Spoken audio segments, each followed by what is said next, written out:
how did the narcissist get in and stay in? Let's show them the exit door now.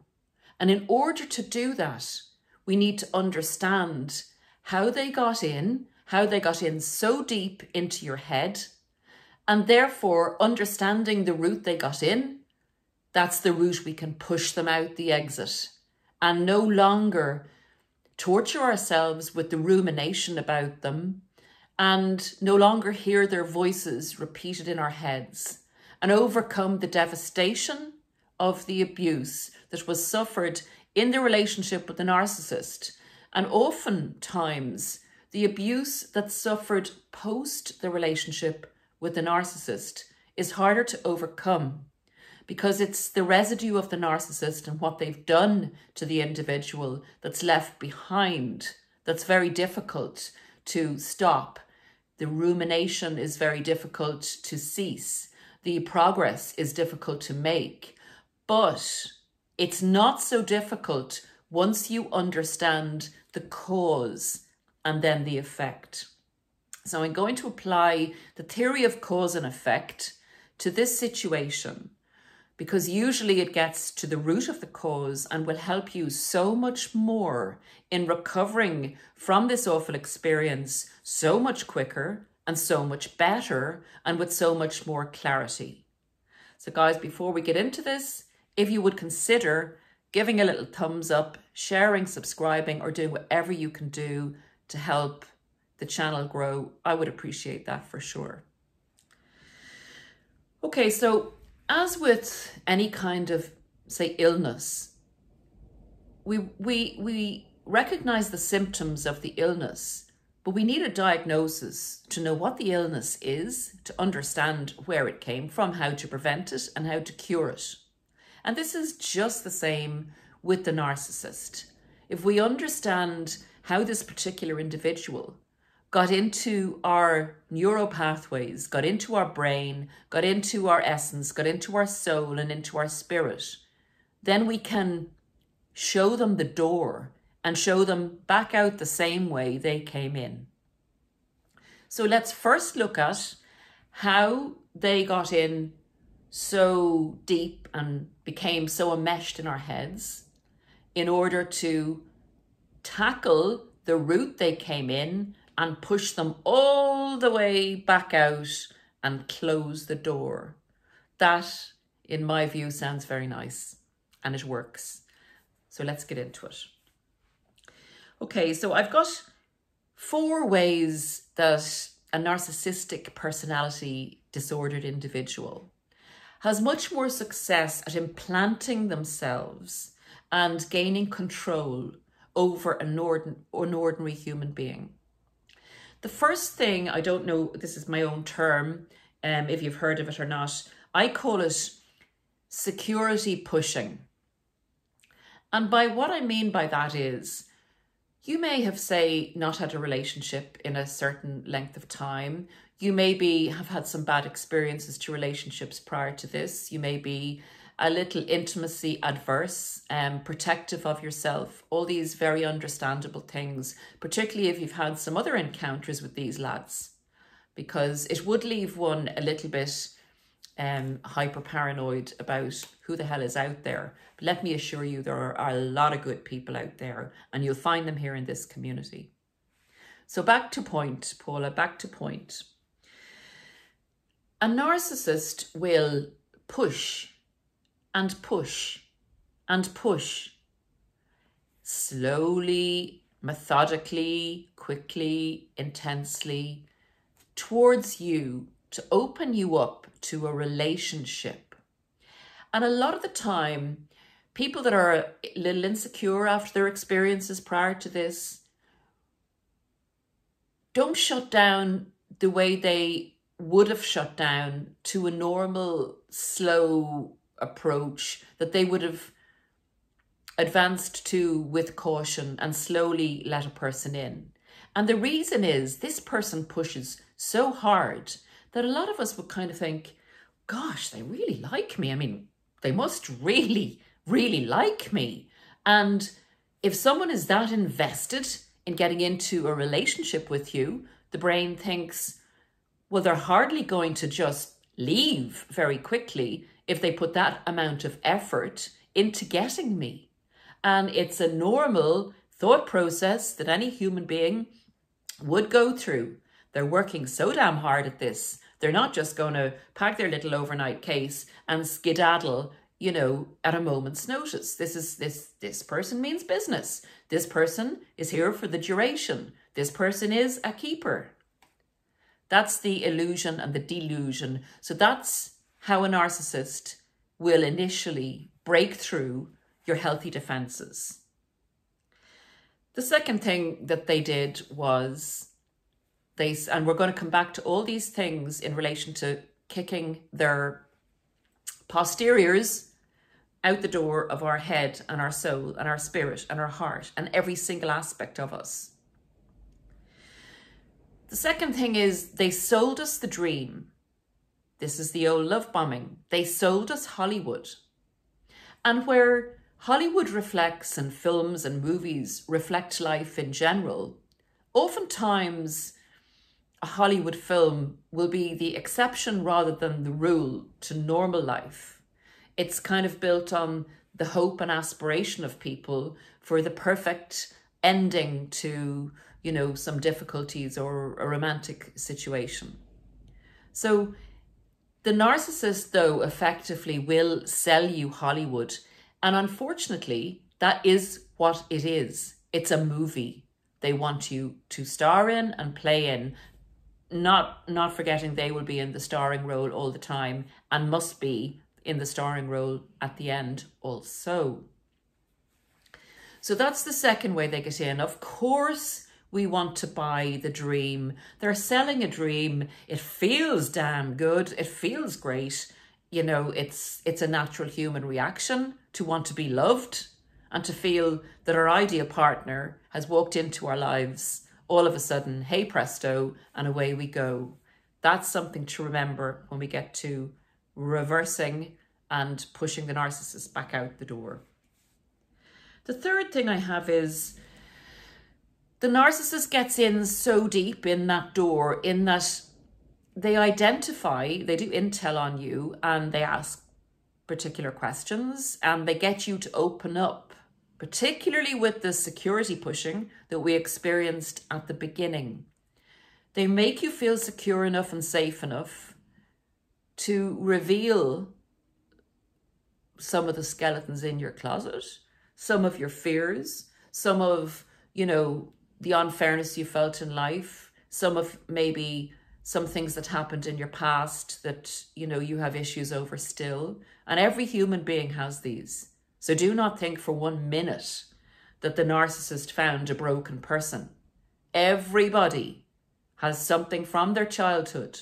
And narcissists, I tell you, if you could use them in a healthy way to diagnose whatever you wanted to get over in your life, that would be great, except for all the destruction that comes with them. So the narcissist will pinpoint any of your vulnerabilities. And what they do in order to push forward further and enmesh themselves inside you is support you in them. They tell you basically that they're with you, they're going to support you. They give you, even if they don't say it in words, they give you this impression that the two of you are going to have a great life together and those things won't bother you anymore. And those things aren't true. Those things about you aren't true. So it really feels good. I mean, you really do feel supported and you feel seen, and you are seen. You are definitely seen. And that's a new feeling for a lot of people. And that's intoxicating, actually. That is intoxicating because the narcissist initially will make you feel very relevant and will open up a side to you that you might never have opened up before, and you will really feel self-actualized, you'll feel confident, and you'll feel that your dreams can come true. And whereas that is true, we tend to associate the possibility of all those things happening with the narcissist being present in our life, because that is the way they set it up. They look at what people are buying. They're great salesmen and great women. And if people in general are buying this product, that's what they're going to sell to them.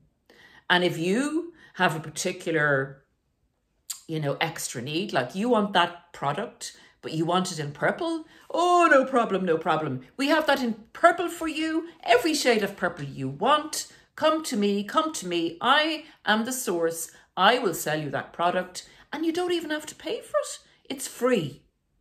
So sorry if I get a bit sarcastic, but that is in essence the nature of them. They're tradey. They're traders, and there's nothing wrong with traders when you do a fair trade. But these guys ain't doing a fair trade. This is all fake connery. So essentially, they will find your push points and they will get in that way. And that's what we're going to look at in a few minutes as well. The fourth and final way a narcissist gets in the door of your mind is they look at your negativities. And I suppose it's similar to the last point. They turn them into positivities, but they highlight, even in the love bomb stage, areas you can improve upon and become the source, or your mentor, so to speak, become the source of the solution to any gaps you have in your life, any, again, issues you might be dealing with. But they hook you into the belief that if you do as they say, you won't have these issues any longer. And they're very supportive and they're very intense around those issues. And you really feel, again, seen and heard. And again, you make yourself fully vulnerable to this person that you trust. And that's a big commitment to make to someone, to trust them, to give them your love, to give them your hope, to give them your dreams, to give them your desires, and to give them your loyalty. And at that point, you are so invested in this said narcissist that the damage has been done. That's at the point when the narcissist, understanding they have you 100% under control and doing a few little pullaways to make sure that you're totally invested in them and under control, that's when they start eating up the narcissistic supply in the devaluation stage, and then discarding or making it so impossible for you to stay in the relationship that you have to get out. And then the fallout. Then the fallout of the recouping, the recovery, whether it's, again, financial, emotional, spiritual, physical. On all levels, you're left with this person in your head. In your head, in your heart is in pain. Your spirit is devastated because you've believed in them and their love and their abilities so much that you've kind of given yourself over, thinking that you were in a shared relationship, but it tippled the other way after the narcissist regained control, or got control, sorry. So then you say, well, Paula, that's all fine. I know that. I know that. How do I get them out of my head? I would say to you, we go back to see how the narcissist first got in. We look at those things, we work on those things, and let's see what the outcome is. So starting off with the security pushing. Understanding that that's how this particular disordered person was able to get in, and understanding that that method is a signal that there's something wrong with that person. There's something wrong with that person. That's not the normal entry point of any relationship that's respectful. The person doesn't push and push and push doesn't love bomb you intently, doesn't mirror you, doesn't do all those unhealthy things, those are the signals of a disordered person who is not going to be able to be with you in an intimate way, sustain a relationship with anyone, this isn't just with you, or maintain loyalty. I don't know if you've heard this expression. It's an old-fashioned expression. What blows very hot quickly goes cold. If the fire at the beginning of the relationship is too hot, intensely hot, it'll burn itself out and go cold quite quickly. A steady, gradual, slightly warm feeling and sustained warmness is sustainable because you can keep feeding that. The volcano will erupt and become dead. So essentially, recognizing how you were hooked in, forgiving yourself for not knowing about narcissists, and not going there again with a person will close that door. This is after we get the narcissist out. Now we're working kind of from the start to the end. So that door will close when we work on these other things, but that's the entry point. So remember how it started. Number 2, selling the movie dream. Now you know what the movie love story is. We're not going to go there again. Now you understand that that was a manipulation and a technique to get into your soul and heart. That's not going to happen again because it's on your terms next time with the relationship. That's a red flag. That's a red flag that there's a narcissist approaching. That door is going to be closed and the narcissist is not getting back in that way. We're not going to ruminate and think about the love story that they sold us because we know it's a fake. We know it was a fake. We know now that they were a narcissist. So they're coming from here. This is the exit door. We're working backwards. We're going to whoosh them out. Let's get to number 3. This is a very important one. This is a very, very important one. They found your push points. They found whatever happened to you as a child, and things happen to every single human being as a child that they will carry with them through life. There is no body that is 100% perfect, that doesn't have a vulnerability from their experience of landing on this earth, being a child, going to school, having initial relationships, maybe having an accident, maybe being in hospital, maybe being abused in a more horrible way. There's always something that has happened to us that we haven't fully processed. The narcissist has honed in on this. And that's what I said at the beginning of the podcast.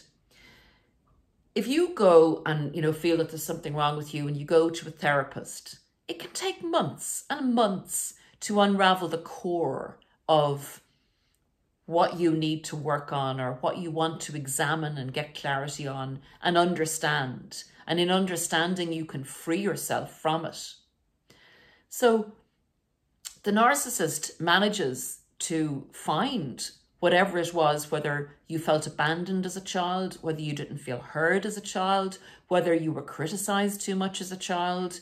They'll bring all those things up and they'll have honed in on them in the devaluation phase. First of all, the love bomb stage, they will have told you everything was okay. That wasn't true. You're a fantastic person. You're all those things. Or they'll reflect that back by their actions towards you. In the devaluation phase, they'll tell you, they were right about you. You have big problems. So you're left with all this crap of what was that like? What am I? Who am I? From the outside validation that the narcissist has groomed you to receive from them, and with all the push-pull, etc., the other manipulations, your mind is left a mess. Now, what you're thinking about in the rumination stage that's negative about you, that's what you work on. The narcissist has honed in on that, and you'll be suffering from that.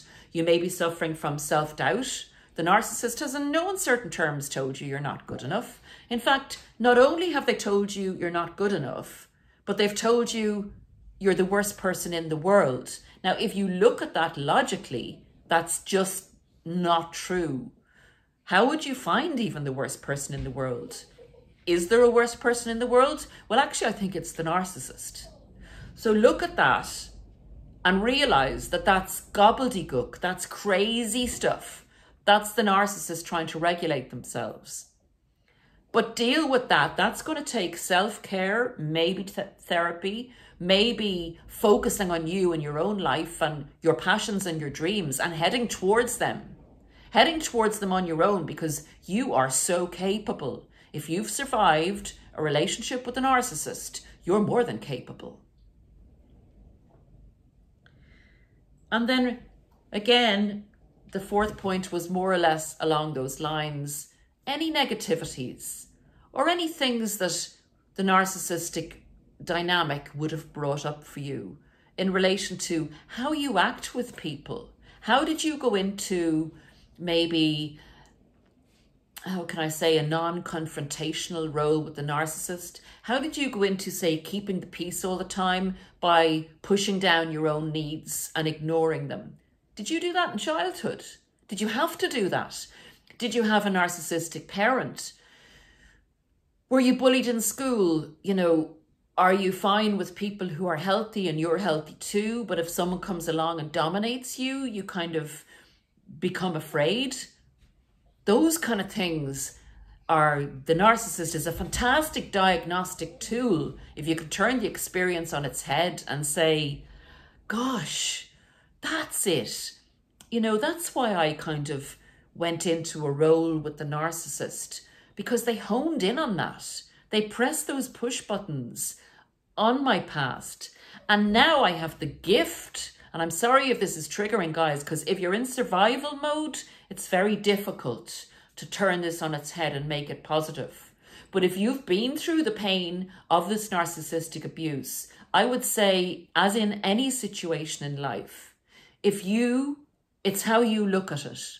And if you're through the survival stage where you're kind of working on automation, on automatic, you're hopefully able to go to work, but you're traumatized basically.